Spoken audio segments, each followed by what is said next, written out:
어? 노트북이 창문 밖으로 날아가네요. 지난 휴가 때 찍은 사진의 액자도 뒤를 따라 나옵니다. 현관문을 쾅 닫고 최대한 빨리 뛰세요. 잠깐, 단 30분만 시간을 거슬러 올라간다면 모든 일을 피할 수 있을 거예요. 만약 파트너와의 갈등을 해결하고 싶다면 판단하는 것처럼 들리는 표현을 쓰지 마세요. 옳다나 틀리다 라고 말하는 대신 마음에 들어나 마음에 안 들어 라고 하거나 이유를 설명하세요. 그 요리가 많이 맵지 않아서 입맛에 안 맞았어 라고 말하는 것은 맹목적으로 파트너를 판단하는 것처럼 들리지는 않을 거예요. 그 음식 정말 맛없어서는 안 돼요. 동의하거나 그렇지 않을 때 옳다 또는 틀리다는 말을 이유를 나타내는 표현으로 설명해보세요. 사실은 이라는 말은 생략하고 바로 요점으로 들어가세요. 보통에 대한 이야기도 마찬가지입니다. 보통 사람들은 저녁을 먹고 설거지해 라는 말은 판단이 가득 차 있어요. 설거지 좀 도와줄래는 친절하게 부탁을 요청하는 말이죠. 같은 말을 반복하지 마세요. 이미 논의한 이야기를 계속한다면 이는 그저 파트너를 짜증나게 할 뿐입니다. 그러니까 그럼과 같은 빈말도 대화를 막습니다. 항상 나는으로 말을 시작하세요. 이는 파트너에게 여러분이 자신의 감정과 생각에 대해 책임질 준비가 되어 있다는 것을 보여줄 거예요. 넌 내 말을 절대 안 들어를 넌 내 말을 안 듣는 것 같아로 대체하면 상대방이 덜 방어적으로 나올 겁니다. 여러분의 시선에서 어떻게 보이는지를 설명할 뿐 그렇다고 다 나쁘다고 말하려는 건 아니니까요. 화를 포함한 우리의 감정은 종종 그 감정이 시작된 곳에 묶여버립니다. 부엌에서 싸우기 시작했다면 이야기를 밖에 나가서 해보세요. 때로는 환경을 바꾸는 것만으로 마음을 가라앉히고 갈등을 균형 있게 바라보며 건설적인 대화를 준비할 수 있습니다.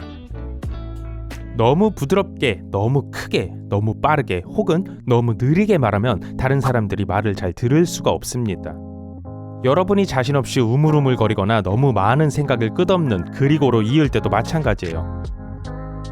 연속되는 문장은 듣는 사람이 귀를 닫게 만들어요. 마주보지 말고 나란히 앉아 대화를 시작하세요. 감정적인 상태에서 파트너의 반대편에 앉으면 파트너가 문제의 다른 편이라고 느낄지도 몰라요. 대신 개를 산책시키거나 목욕시키고 자전거를 타러 가는 등 공동의 일을 함께 하세요. 그렇게 하면 대화가 더 쉬워질 거예요. 일단 긴장이 풀리면 마주보고 이야기를 나눌 수 있습니다. 하고 싶은 말이 있을 때 수사적인 질문을 하지 마세요. 그저 상황에 기름을 붓는 공허한 위협이 될 뿐입니다. 왜 항상 나에게 소리를 지르는 거야? 라는 말은 화가 잔뜩 난 것처럼 들려요. 네가 나한테 소리 지를 때 정말 불편하니까 그만해줄래? 라고 파트너에게 기대하는 바를 바로 말씀하세요. 어떤 문제에 대해 논의할 때 절대 또는 항상이라고 말하지 마세요. 넌 내 감정에 전혀 신경 쓰지 않아 와 같은 말을 할 때 파트너는 방어적으로 변하면서 자신이 매우 신경 썼을 때의 상황을 떠올리게 될 거예요. 또한 여러분이 파트너의 감정에 신경을 쓰지 않았던 상황을 제기할 수도 있지요. 그 대신 어제 정말 네 도움이 필요했는데 그때 나를 도와주지 않아서 좀 속상했어 라고 말하세요. 자신의 감정을 통제할 수 있을 때까지 대화를 보류하세요. 만약 배가 고프거나 화가 나거나 외롭거나 피곤하다면 갈등처럼 스트레스를 유발하는 상황에 효과적으로 대처할 수 없을 겁니다. 음식을 먹고 음악을 듣고 친구에게 전화를 하고 목욕을 하거나 개를 산책시켜 보세요. 또한 진정을 위해 478 심호흡법을 시도할 수 있습니다. 코로 4초 동안 숨을 들이마시고 7초 동안 참으시고 8초 동안 입으로 숨을 내쉬세요. 항상 진지한 대화가 할 준비가 되었는지 먼저 파트너를 확인하세요. 다른 생각에 사로잡혀 있거나 피곤하거나 스트레스를 받은 상태일 수 있어요. 만약 지금 당장 대화를 할 수 없다고 한다면 그 말을 존중하고 생산적으로 이야기를 나눌 준비가 될 때까지 기다리세요. 이해할 수 있게 설명해줘, 알겠어, 나도 그 말에 동의해 같은 간단한 문장을 써보세요. 이 말은 마법처럼 작용해서 여러분이 신경을 쓰고 있으며 적대적으로 구는 게 아니라는 사실을 상대가 깨닫게 될 거예요. 함께 해결할 수 있는 문제는 둘이 함께 직면해야 합니다. 문제를 해결하려면 한 번에 하나씩 현재의 문제에 집중하세요. 파트너에게 너무 많은 불평을 던지기 시작하면 부엌 싱크대 효과를 만들어냅니다. 싱크대에 문제가 가득 차게 되고 더 많은 문제가 안을 막을수록 문제를 완전히 해결할 가능성은 줄어들어요. 가르치는 톤으로 말을 했을 때 파트너가 그 말을 듣지 않는다고 놀라서는 안 됩니다. 여러분은 파트너의 상사나 선생님이 아니에요. 그리고 이런 톤은 분노만 일으킬 뿐이에요. 상대는 무시당한다고 느낄 것이고 상황은 더 악화될 것입니다. 그러니 질문을 하고 파트너가 질문에 대답하도록 한 다음 권위적으로 들리지 않게 자신의 의견을 표현하세요. 파트너가 조언을 요청하더라도 조언이 아니라 정보를 주세요. 보통 자신의 일을 사랑한다면 사람들은 더 나은 결과를 내 라는 말은 파트너가 다른 일을 찾거나 그렇지 않더라도 스스로 결정할 수 있게 하는 힘을 줍니다. 그렇게 싫으면 일을 그만둬 라는 말은 일리가 있다는 것을 알면서도 따르고는 싶지 않은 명령처럼 들려요. 그 사람이 아니라 행동에 집중하세요. 만약 여러분이 파트너에게 엉망진창이라고 한다면 상대방은 기분이 불쾌해질 거예요. 상대도 모욕으로 응수할 가능성이 높고 작은 문제가 큰 싸움으로 번질 수 있어요. 만약 빨래를 집안 곳곳에 두지 말고 더 조심하라고 한다면 상대도 기꺼이 그 말을 들을 가능성이 더 높습니다. 내가 제일 잘 알아, 그만 얘기하자와 같이 잘난 척쟁이처럼 말하거나 행동하지 마세요. 경청할 가치가 있는 자신만의 관점이 상대에게도 있다는 걸 알아야 합니다. 자신의 자아도취적인 경향을 알고 있으며 이를 고치고 싶다면 파트너뿐만 아니라 다른 사람들에게 도와달라고 요청하세요. 속단하지 말고 파트너가 무엇을 말하고 싶었는지 추측해보세요.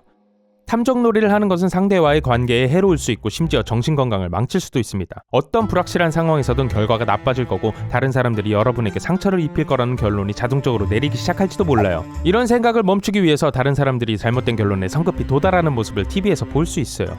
혹은 기대했던 것과 다르게 일이 일어났던 자신의 다른 경험을 생각해보세요. 비록 상대의 관점과 멀리 떨어져 있더라도 동의할 수 있는 작은 한 가지를 찾아보세요.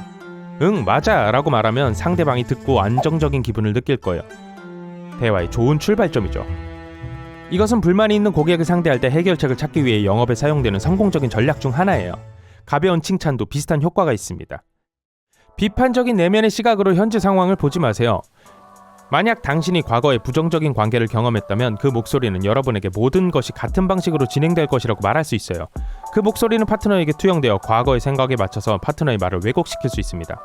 저녁 차리는 걸 안 도와준 내가 너는 우리 관계에 도움이 안 되로 변하게 되는 거죠. 다른 사람들의 의견, 같은 편을 데려오거나 그들을 파트너와 비교하지 마세요. 이건 비난의 게임으로만 끝나버릴 겁니다. 비난은 항상 맞고 그른 것을 가리고 누가 갈등해서 이기거나 틀리는 문제로 끝나버려요. 파트너는 여러분이 다른 사람들의 지지를 받고 있다고 느낄 때 자신이 패배자라고 느낄 거예요. 행복한 관계에 도움이 될 리가 없겠죠. 갈등에 대해 쓰고 여러분의 감정과 생각을 상세히 써보세요. 일기는 스트레스를 푸는 좋은 방법입니다.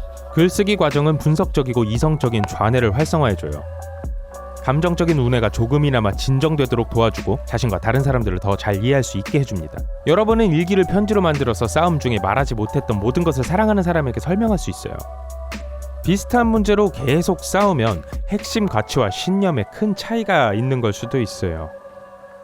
파트너에게 질문해보세요. 여러분의 부모님은 사랑, 관계, 가족 역할 또는 돈에 대해 다른 접근법을 가르쳤을 거예요. 누군가의 근본적인 가치를 바꿀 수는 없지만 그 차이를 이해할 수는 있고 싸움에서 상처를 덜 입을 거예요.